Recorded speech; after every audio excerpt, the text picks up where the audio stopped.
As part of our ongoing coverage of the Brexit referendum, we're gathering views from a range of international perspectives. Joining us now for an insight into America's position is Heather Conley from the Center for Strategic and International Studies in Washington. Thanks for being with us. The White House is on record as being against Brexit. The UK is often viewed as Washington's mouthpiece in Brussels, but is it an open and shut case that the US would want Britain to remain in the EU? It is clearly in America's interest for the UK to remain in the European Union, but we want to have a UK that's very active in the European Union. And unfortunately, the referendum has just been a great distraction for our very important ally, unfortunately, and it's also causing some economic concern about what a decision to leave would do to the global economy. So if on the 23rd of June, the British public votes to leave the European Union, how might America respond?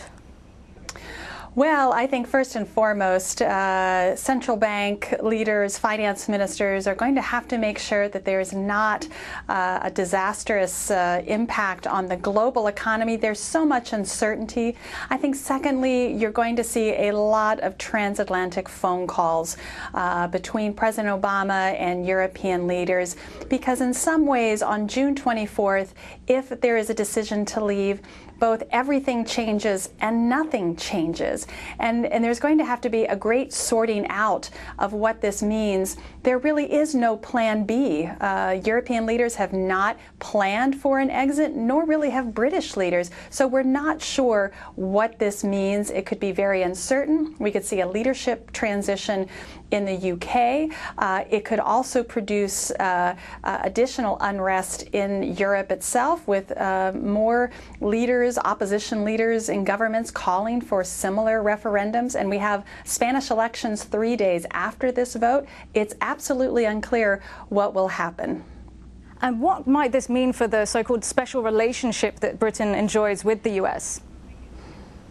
I think in some ways we've begun to see a transition of leadership. I think many in the White House view Berlin as equal a partner in managing so many challenges that the transatlantic relationship faces, whether that's Russia, whether that's the economic crisis, whether that's migration. And in some ways we've seen that change impact on the US-UK relationship.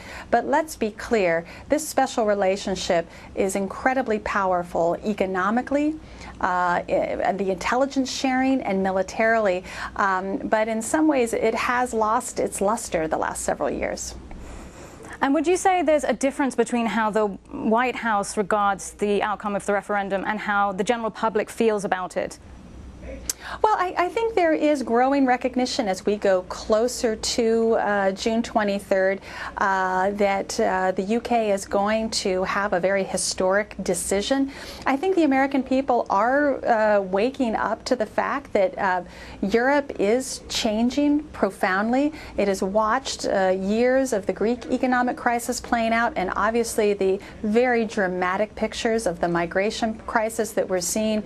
I think there is a recognition that Europe is struggling, but I'm not entirely sure the American people understand the impact and the value of the transatlantic relationship, whether that's NATO through security or the economic relationship, whether that's in our trade and investment partnership. So what we don't want is, taking for granted the transatlantic relationship. We don't want a shock on June the 24th when we realize that so much of the work that we've done with Europe has been placed in jeopardy.